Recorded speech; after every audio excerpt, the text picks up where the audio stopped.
Hello दोस्तों, कैसे हो आप सभी। आज के इस वीडियो के अंदर गाइज मैं आप लोग के लिए जो हमारी टैली की सीरीज चल रही थी उस सीरीज को कंटिन्यू करने जा रहा हूँ। और आज की इस वीडियो के अंदर गाइज मैं डील करूंगा कि टैली के अंदर ग्रुप्स होते हैं, ग्रुप्स क्या होते हैं और उन ग्रुप्स को हम कैसे याद रख सकते हैं या उन मतलब उनका यूज हम कैसे कर सकते हैं अपने डेली बुक्स ऑफ अकाउंट को मेंटेन करने के लिए। बहुत सारे लोग उनको प्रॉब्लम आती है जिनका बैकग्राउंड कॉमर्स का नहीं होता गाइस। आप लोग को पता है अगर आपका बैकग्राउंड कॉमर्स का नहीं है तो आपको अकाउंटिंग करने में प्रॉब्लम आती है। लेकिन अगर आपने थोड़ा बहुत गोल्डन रूल्स को समझ रखा है तो फिर आपके लिए ग्रुपिंग बहुत ही आसान हो जाती है।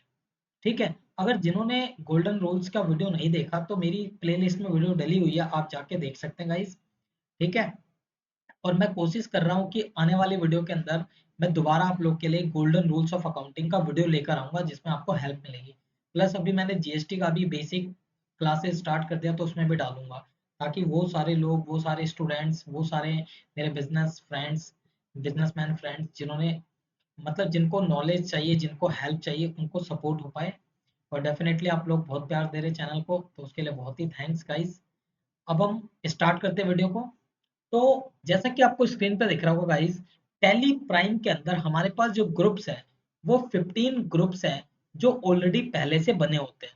इन ग्रुप को आप कहाँ पे देख सकते हो, तो चलिए मैं दिखाता हूँ आपको। सबसे पहले आप आ जाएंगे गेटवे ऑफ टैली और इसमें आता है चार्ट ऑफ अकाउंट। यहाँ पर आएंगे आप, इस पे आप एंटर करेंगे, ऊपर आएगा ग्रुप। तो ग्रुप पे आप क्लिक करते हैं तो आपको ये सारे के सारे दिख जाएंगे ग्रुप्स। आप यहाँ पे ऑल्ट F1 अगर करेंगे तो ये समराइज हो जाएंगे। मेन ये 15 ग्रुप्स है। अब ये ग्रुप होते क्या है, चलिए जिन लोगों को नहीं पता है मैं बेसिक से बता देता हूँ। आप लोग को पता है एज पर अकाउंटिंग हमारे पास 5 तरह के अकाउंट होते हैं।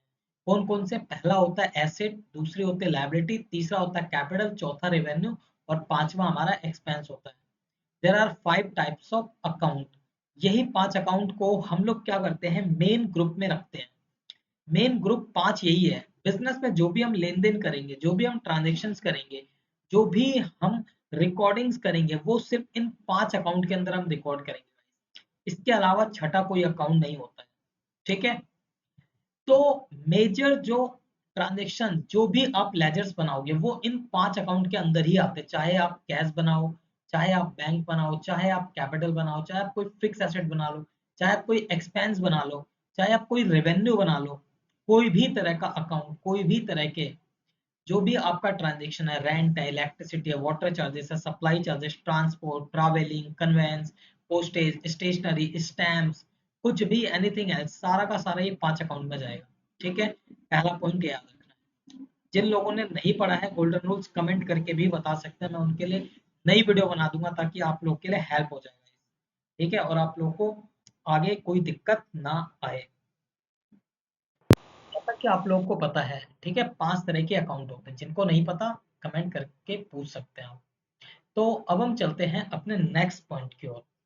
ये आपको पता चलेगा कि हमारे पास 5 मेजर अकाउंट होते हैं, लेकिन जो टैली है, टैली प्राइम, उसने क्या करा है, इन 5 अकाउंट को, जो हमारे एसेट, लायबिलिटी, कैपिटल, रेवेन्यू और एक्सपेंस है, उनको बाइफरकेट कर दिया है दोबारा से।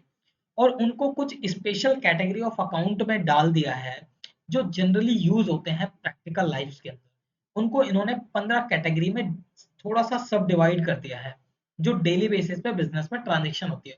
और इन्होंने एक कस्टमाइज ग्रुप्स बना दिया है जिसको इन्होंने नाम दिया है प्राइमरी ग्रुप, जिसको हम लोग लिस्ट ऑफ ग्रुप के नाम से जानते हैं, जो हमारे टैली के अंदर आएगा। इसके बाद जो भी आप लेजर क्रिएट करोगे वो लेजर इन 15 ग्रुप के अंदर ही आएगा। या तो बिजनेस में आप जो भी लेजर, जैसे राम का अकाउंट बनाते हो, या तो कस्टमर होगा या फिर वो सप्लायर होगा, तो या तो एसेट में जाएगा, डेटर में, या फिर क्रेडिटर में। ठीक है गाइस, तो आप जो भी अकाउंट बनाओगे वो इन 15 कैटेगरी के अंदर ही उनकी ग्रुपिंग आपको करनी है। ठीक है, वो कौन से 15 ग्रुप होते हैं जैसा कि आपको स्क्रीन पे दिख रहा है, हम उस पर चर्चा करते हैं। ठीक है, एक बात और बताना चाहता हूँ, जिनको बेसिक अकाउंट की बिल्कुल नॉलेज नहीं है, कोई टर्म्स आपको समझ नहीं आ रहा बेसिक टर्म्स क्या होता है, तो मैं उसके ऊपर भी बेसिक वीडियो लेकर आऊंगा गाइस, ताकि आप लोग को लोग बहुत ज़्यादा हेल्पफुल हो सके और आपको बहुत ज़्यादा मददगार होगी वो वीडियो। और आपकी ज़्यादा हेल्प हो पाएगी और आप काफ़ी ज़्यादा कुछ सीखेंगे प्रैक्टिकली। तो चलिए उस वीडियो को बाद में देखेंगे, अभी जो चल रही है उसको स्टार्ट करते हैं। तो सबसे पहला है यहाँ पे जो ग्रुप है वो है ब्रांच एंड डिवीजन। इसका यूज कहाँ होता है? अगर आपका बिजनेस है और आपके बिजनेस में एक से ज्यादा ब्रांचेस है तो उनकी अकाउंटिंग करने के लिए ब्रांच और डिवीजन अकाउंटिंग को बनाया गया है। तो यहाँ पे टैली के थ्रू आप ब्रांच अकाउंटिंग मेंटेन कर सकते हैं। लेट्स सपोज मान लीजिए मेरा दिल्ली है, दिल्ली के अलावा मैं मुंबई, ठीक है, हरियाणा, पंजाब, इन सारे जगह पे मेरी ब्रांचेस है। तो मैं चाहता हूँ कि उनकी अकाउंटिंग अपने बुक्स में करने के लिए, तो वहां पे ब्रांच अकाउंटिंग के लिए, क्योंकि एक होगा हेड ऑफिस, एक होगा ब्रांच, तो उनके लिए ब्रांच और डिवीजन दिया गया है। ये एक अलग कॉन्सेप्ट है तो इसको भी छोड़ दीजिए, ठीक है। ये एक अलग तरीके से मैं डील करूंगा जब मैं ब्रांच अकाउंटिंग अगर आप लोग को कराऊंगा, अगर आप लोग चाहेंगे करना तो। ठीक है, अब हम बात करते हैं सेकंड, दूसरा है कैपिटल। मैंने आपको 5 ग्रुप बताए थे, उसमें से मेजर कैपिटल। तो आपको पता है जो पैसा ओनर बिजनेस में इन्वेस्ट करता है उस पैसे को बोलते हैं कैपिटल। चाहे वो कैश में लाए, चाहे वो कैपिटल में लाए, चाहे वो सॉरी चाहे वो कैश में लाए, चाहे वो एसेट्स में लाए, या चाहे वो चेक के थ्रू लाए, चाहे बैंक के थ्रू पैसा लाए, कोई प्रॉपर्टी लेके आए, कोई इन्वेस्टमेंट लेके आए, वो सारे के सारे उसके कैपिटल होते हैं। ठीक है, जिनको पता होगा उनको पता है, नहीं पता तो मैं बता देता हूँ। जैसे मान लीजिए मैं स्टार्ट करने जा रहा हूँ कोई बिजनेस, तो मेरे को पैसे की नीड होगी, तो जब मैं पैसा बिजनेस में लगाऊंगा तो वो पैसा मेरा कहलाएगा बिजनेस के लिए कैपिटल। और बिजनेस के लिए जो कैपिटल होती है वो लायबिलिटी ही होती है। ठीक है, ये सब चीजें मैं बेसिक टर्म्स के अंदर क्लियर कर दूंगा एक अलग से वीडियो बना के, तो आप वो वीडियो जरूर देखिएगा। इसके बाद दूसरी बात करते हैं करंट एसेट्स। ठीक है, करंट एसेट्स क्या होते हैं? ये वो एसेट्स होते हैं जिन एसेट्स को हम एक साल के अंदर कैश में कन्वर्ट कर लेते हैं। जैसे आप स्टॉक को बेचते हो तो आपको स्टॉक बेच के पैसा आता है, तो कैश क्या है? आपका करंट एसेट। आपका स्टॉक क्या है? Current asset. आपने जिस कस्टमर को उधार पे माल बेचा वो कस्टमर आपको पैसे देगा, तो डेटर भी क्या है? Current asset. तो करंट एसेट उन एसेट्स को बोलते हैं बिजनेस में जिनको बेचकर एक साल के अंदर कैश में कन्वर्ट हो जाए, वो सारे के सारे करंट एसेट। इसमें आप कैश याद रख सकते हो, बैंक याद रख सकते हो, चेक याद रख सकते हो, short term investment, debtor, stock, ठीक है, ये सारे के सारे प्रीपेड एक्सपेंसेस, ये सारे आपके करंट एसेट्स हैं। इसके बाद है दूसरी करंट लायबिलिटीज। तो करंट लायबिलिटीज क्या होते हैं? इस करंट लायबिलिटीज का मतलब है ऐसी लायबिलिटीज, ऐसे दायित्व, ऐसे मतलब पेमेंट्स जिनको आप एक साल के अंदर पे कर दोगे, उन सभी को हम बोलते हैं करंट लायबिलिटीज। ठीक है, जनरली जैसे आपने अगर कोई शॉर्ट टर्म लोन ले रखा है 12 महीने से कम का, तो आपकी करंट लायबिलिटी हो गई।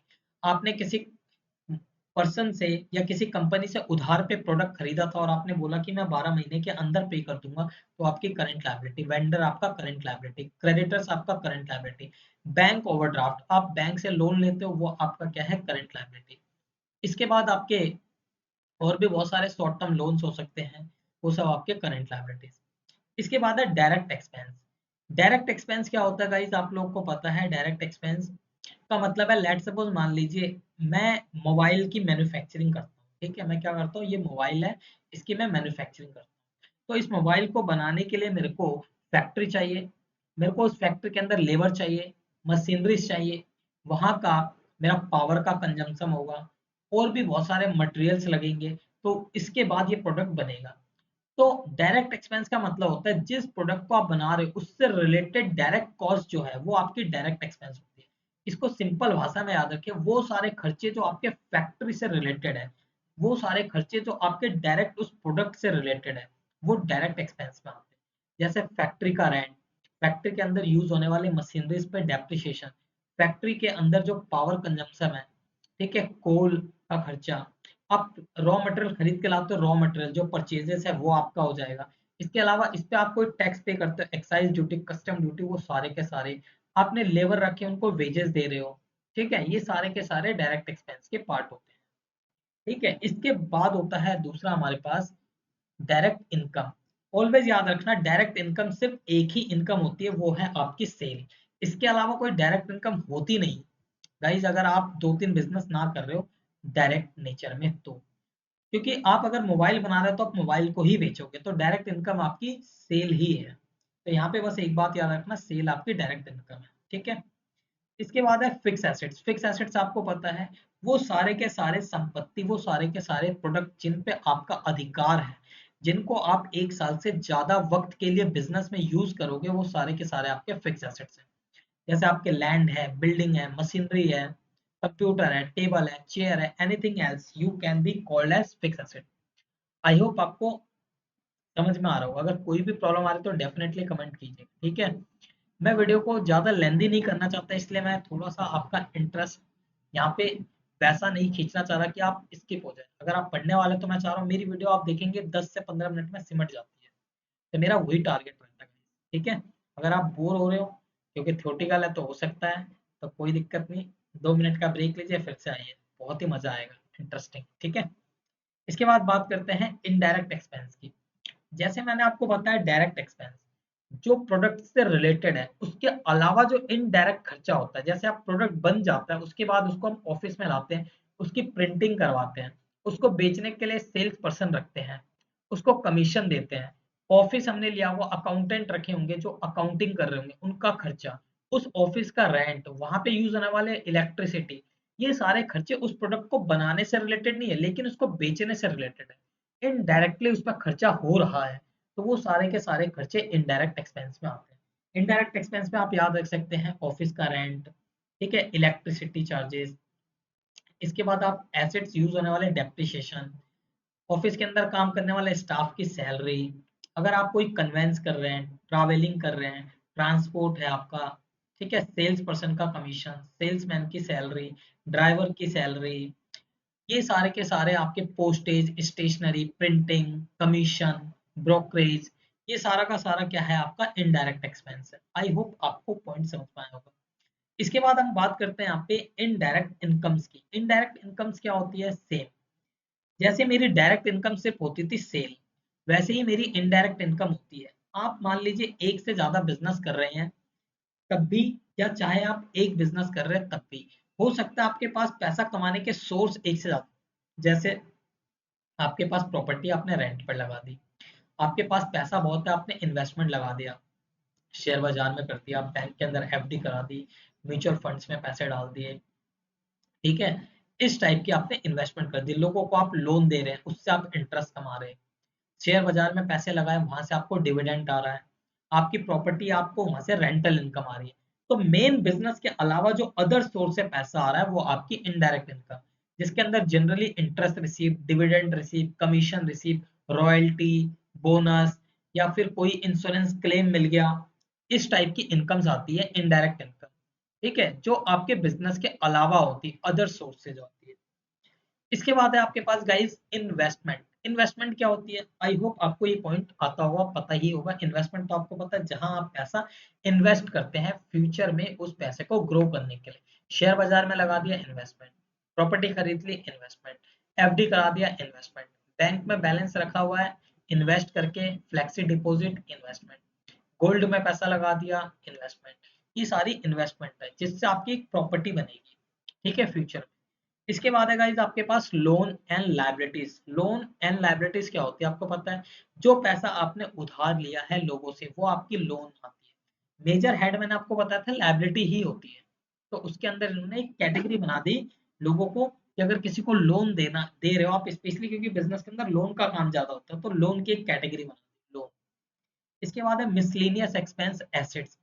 इसको मैं बाद में ज्यादा अच्छे से डील कर पाऊंगा, अभी बस आपके रेफरेंस के लिए बता देता हूँ। कंपनी के पास बहुत सारे और भी मिसलेनियस एक्सपेंस होते हैं लेकिन वो एसेट होते हैं, जैसे डेफर्ड रेवेन्यू एक्सपेंडिचर।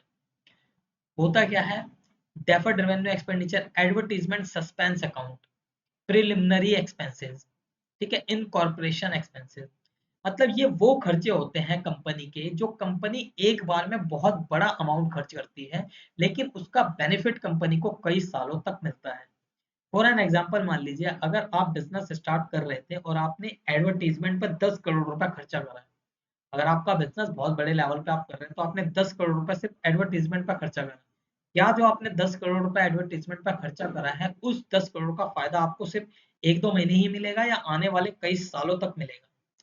जियो ने जो इतना फ्री में डिस्ट्रीब्यूशन किया सिम, उसका फायदा उसको आज मिल रहा है, उस टाइम पे लोगों ने करोड़ों रुपए उसने खर्चा किया, लॉस में रहा, इसके बाद आज उसको बेनिफिट मिल रहा है, तो घर घर जियो पहुंच गया। तो इस टाइप से कंपनी जो एडवर्टीजमेंट करती है, तो फर्स्ट डे तो उसने पूरा पैसा खर्च किया लेकिन उसके बाद उसका बेनिफिट कई सालों तक मिला, तो ऐसे खर्चों को हम लोग generally miscellaneous expense under assets डाल देंगे, ठीक है। इसमें आप नाम याद रख लीजिएगा, preliminary expense, deferred revenue expenditure, advertisement suspense, pre incorporation expense, ये सारे होते हैं। इसके बाद आपके पास हो गया परचेज अकाउंट।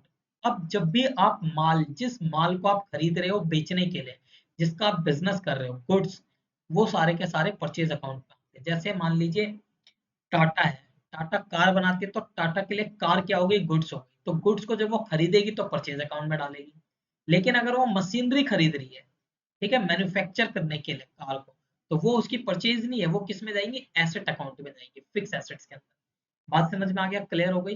तो परचेज किसके लिए यूज किया जाता है, परचेज को यूज किया जाता है ओनली फॉर गुड्स परचेज, और एसेट को यूज किया जाता है ओनली फॉर एसेट।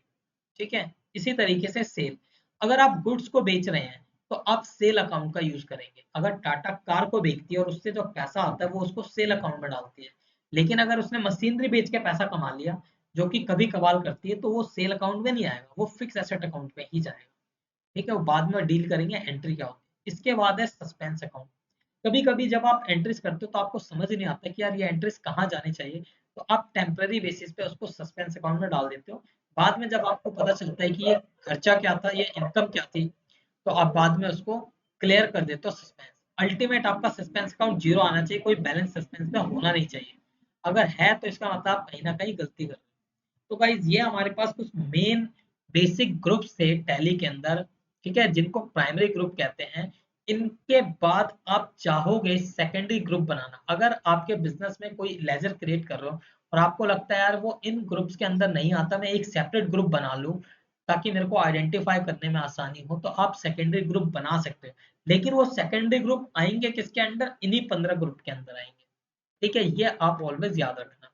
तो ये प्राइमरी ग्रुप्स आपको पता हो ना हो, लेकिन आपको इसकी नॉलेज होनी चाहिए है क्या। ठीक है गाइस, तो अब हम मिलेंगे नेक्स्ट वीडियो के अंदर। अब मैं कोशिश करूंगा एक वीडियो, दो वीडियो, चाहे 3 वीडियो लग जाए, बेसिक ऑफ अकाउंट के ऊपर लेके आऊंगा। जिन लोगों को बेसिक ऑफ अकाउंट नहीं आता, एंट्रीज कैसे बनती है नहीं आता, उनके लिए मैं वीडियो लेकर आऊंगा और उनको हेल्प मिलेगी बहुत ज्यादा। आप बहुत ही कुछ नया सीखेंगे। जो कॉमर्स से नहीं है उनके लिए तो खास तौर पे बहुत ही बेनिफिशियल होगा ये आने वाला वीडियो। और इसके बाद मैं जीएसटी का भी लेकर आ रहा हूँ, साथ के साथ टीडीएस का भी लेक्चर इन्वॉल्व करूंगा, जिससे आपको इन डेप्थ नॉलेज मिल जाएगी। साथ के साथ फिर हम फाइनेंशियल्स के ऊपर डील करेंगे। इसके बाद लास्ट टॉपिक रहेगा हमारा एनुअल रिपोर्ट। और इस तरीके से फिर लास्ट में हम फाइनलाइजेशन को भी सीखेंगे और प्रॉपर बुक्स को मेंटेन करेंगे।